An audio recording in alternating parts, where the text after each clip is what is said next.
Hi everyone. So there's more red baiting in the American media today. Well, it is a Friday. It's a day with a Y in it. There's bound to be. This from The Hill. Russian hackers used fake accounts disguised as local news report. Okay. Regular viewers of my channel will know that I used to be an internet marketer. So I know a lot about internet marketing, especially social media marketing. So I'm going to try and leave my thoughts to the end of this. I'm going to try and read the whole article. It's very short. It won't take long. It says this. Russian operatives working out of the St. Petersburg-based Internet Research Agency used fake accounts disguised as local US media outlets to exploit Americans' trust in local news. I'm sorry I can't leave my comments until the end. They used fake accounts to disguise as local US media outlets to exploit Americans' trust in local news.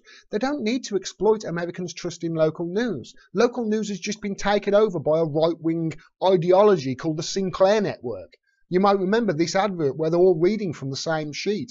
Americans' trust in local news is already lower than it ever has been. You don't need Russia's help. I got one paragraph, I couldn't. An NPR report found that accounts linked to the Internet Research Agency operated at least 48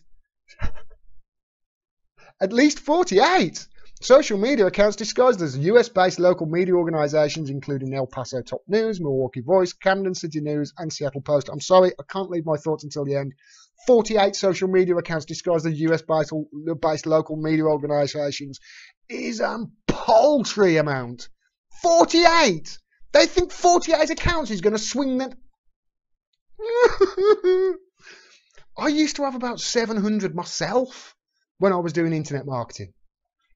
And they're saying 40. I'll read the article.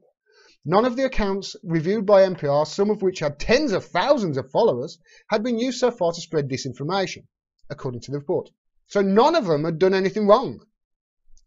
The link to the Internet Research Agency suggests that the accounts were to be used in some future operation. Oh, right, okay. So they've done nothing wrong, but they're gonna. The Russians are playing a long game, if it is. They developed a presence on social media. They've created these fictitious persons and fictitious organizations and have built up over a period of time in certain trustworthiness among people that follow them. House Intelligence Committee ranking member Adam Schiff, shouldn't really have corrected that, told the news outlet. The accounts, one of which was opened as early as May 2014, Jesus Christ, one of which was opened as early as May. One of my accounts that I bought was opened in 2008, I think. I had about 50 of them that were like 10 years old. I never used to buy any because you obviously have to buy these accounts rather than make them, because an older account is better. So they're only like $1, $2, but most of them were like 2012, 2011. 2014 is nothing. Senator Susan Collins, Republican Maine, who sits on the Senate Intelligence Committee, this is not going to be good if she sits on the Senate Intelligence Committee, none of them know what's going on, told NPR, that what I should say actually is told American state-funded NPR, that the accounts represented Russia's ongoing effort to interfere in future US political events and elections, I see. So these 48 accounts had done nothing wrong, but they were gonna sway 2020 election. They were gonna sway the midterms. The effort is not over, she said. It continues to this very day, where the Russians are trying to sow the seeds of discontent in our society, to take advantage of the polarization that exists. God, could this McCarthyism get even worse?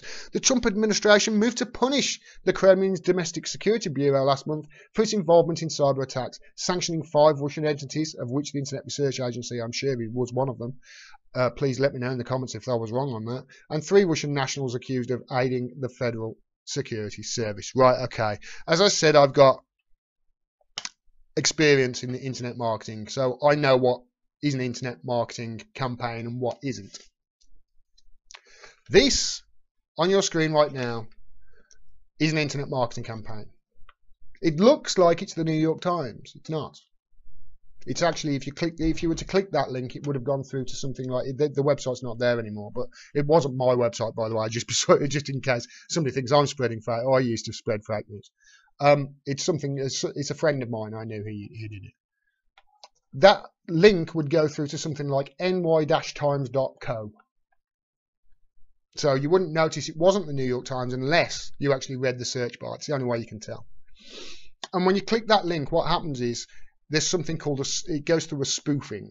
So if a normal person clicks the link, it goes through to your website where you want them to go. But if somebody from Facebook, and you can identify the Facebook IP addresses, which bots are, there's huge blocks of IP addresses you can block from Facebook, which includes workers at Facebook. When they click that, it doesn't block them and send it through to you. It sends you through to whatever page you've spoofed from the New York Times. Makes it look like it's the New York Times. When they click, when a real person clicks that link, it goes through to a fake page that looks like the New York Times. In this case, it was totally fake news. It was about somebody called Dr. Oz, which you know it's going to be fake, in fact, but a lot of people don't. And he was selling some, I think it was some weight loss pill or something like that, which was useless, and you would get $38 a sale. That's how internet marketing works. Susan Collins, you muppet, who sits on the Senate Intelligence Committee. Somebody please just show this stupid cow this video. 48 accounts is nothing. Like I say, I used to have hundreds between me and a business partner. We had hundreds. We had to have, I think, 4 VPSs we had between us, virtual private servers, because you could only do 100 accounts per each copy of the software that would post for you automatically. Each copy of it would only handle 100 accounts at a time, so you had to put it on 4 different servers, plus there was My at Home, plus there was Biz. It was a big operation, but there was only 2 of us. This is an internet research agency, and they've only got 48. This is equal to the picture of Bernie from the Internet Research Agency that they said swung the election in 2016. You're talking rubbish. Absolute rubbish. You're red baiting the American public, and I can't believe it, but people are falling for this shit. This is nothing more. This article in The Hill, it's nothing more than people blowing an internet marketing campaign up out of all proportion. None of anything that has gone on that they have reported there is against the law at all. Though they've done nothing wrong. Other than make some fake social media accounts. They haven't posted anywhere, they haven't done anything. But somehow, it's evidence that this effort is not over, and it continues to this very day, where the Russians are trying to sow the seeds of discontent in our society, take advantage of the polarization that exists. Susan Collins has taken something that means absolutely nothing and built it up into that. And she's a Republican. Imagine how the Democrats are going to react. It's an internet marketing campaign. Tell your friends. If you enjoyed this video, please click the bell down there and subscribe so you get a notification of next time I drop a video.